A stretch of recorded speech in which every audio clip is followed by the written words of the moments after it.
কি গো মৃন্ময়ী, কোনো কথা বলবে না? কখন থেকে চুপচাপ বসে আছো? যতদিন না তুমি একটা বীরের মতো কাজ করবে ততদিন আমি তোমাকে বিয়ে করব না।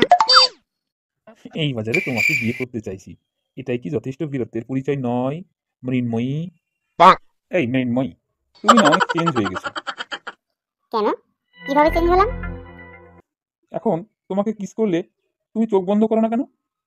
হারামজাদা, রোগা পিটকেল, গতবারে আমি যেই চোখ বন্ধ করেছি আর আমার পাশ থেকে 2000 টাকা উধাও। এই তুমি এত রাগ করছো কেন?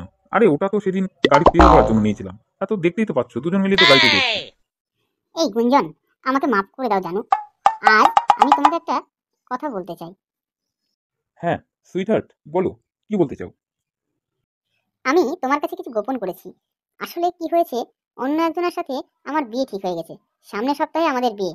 আমি তোমার সাথে এতটা সময় একসাথে কাটিয়েছি, ফেসবুকে কত কথা বলেছি, কত সিনেমা দেখেছি, ডেটিং করেছি, শপিং করেছি। আর আর বলতে হবে না ডার্লিং, ব্যাস আমি তো বুঝে গেছি। তুমি এসে আমাকে ইমোশন করেই ছাড়বে, কোনো ব্যাপারই না। চলো, আজ আমি তোমার সাথে আমার বউ ঝিঙ্কি আর আমার ছেলের পরিচয় করিয়ে দিই। হারামজাদা রোগা পিটকেল, তোর একটা বউ আছে, একটা ছেলে আছে, তুই আগে বলিসনি তো? কেন, আগে বললি আমার সঙ্গে প্রেম করতে না? না না জানো, আমি তো তোমার সাথে আর কি করছিলাম। আমার তো তোমার মতো বয়স্ক ছেলেই পছন্দ। এই মৃন্ময়ী, তোমাকে একটা কথা বলবো? কি বলবে? তাড়াতাড়ি বলো। এই আমার না আর একটা গার্লফ্রেন্ড আছে। ও, এই কথা আগে বলবে তো? আমি ভাবলাম পকেটে টাকা নেই।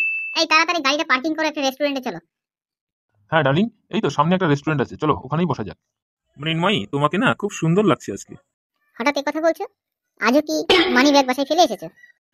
না মানে ইয়ে, মানে ভুলে গেছি গো। আমি জানতাম, আর সেই জন্যই আমি বাবার পকেট থেকে আসার সময় 500 টাকা ঝেপে এনেছি। উলি ববলি আমার সোনা ডার্লিং। এই তোমাকে না খুব সুন্দর লাগছে, মনে হচ্ছে তুমি এই পৃথিবীর অষ্টম আশ্চর্য। তাই নাকি? তাহলে আগের 7 জন কে কে আছে শুনি। আরে না না, আমি কি ওইভাবে বলেছি নাকি? আমি তো তোমাকেই বলেছি। এই, তুমি আমার বাবাকে আমাদের সম্পর্কের কথা বলেছো? হ্যাঁ বলেছি তো। কি বলেছো? এটা বলেছো তো রাতে আমাকে ছাড়া তোমার ঘুম হয় না?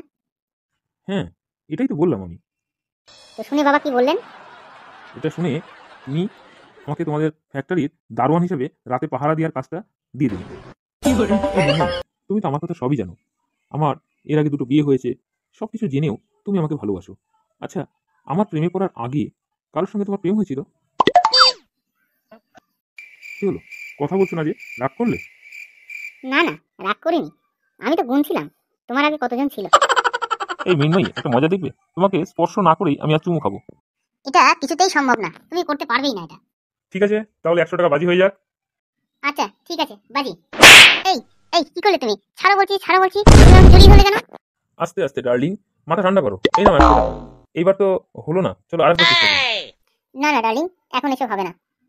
এই নাও ডার্লিং, তোমার জন্য একটা গোলাপ এনেছি। বাবা গুঞ্জন, তুমি আবার আমার জন্য এত খরচ করতে কবে থেকে শিখলে? আরে না না, খরচ করতে যাবো কেন?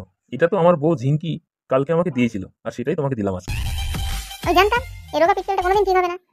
আমি কেন যে একে ভালোবাসি আমি নিজেই জানি না। এই, তোমার মনে আছে আমাদের সেই প্রথম দিনের কথা, সেই দিনটার কথা? কি হয়েছিল বলো তো সেই দিন? সেদিন তুমি প্রথম ছুটে এসেছিলে আমার কাছে। এটাই তো স্বাভাবিক। কখনো কি শুনেছো ইঁদুরের ফাঁদ ইঁদুরের কাছে ছুটে গেছে? এই, এত বসে বসে কি ভাবছো বলো তো? না, শুনেছি ভালোবাসার রাস্তায় নাকি ভীষণ যন্ত্রণা থাকে, তাই ভাবছি ওই রাস্তায় একটা ওষুধের দোকান খুলবো। এই চলো, অনেক দেরি হয়ে গেল, এবার উঠতে হবে। হ্যাঁ চলো চলো, তোমার ওদিকে আবার তোমার ঝিঙ্কি বউ তোমার জন্য অপেক্ষা করছে। চলো।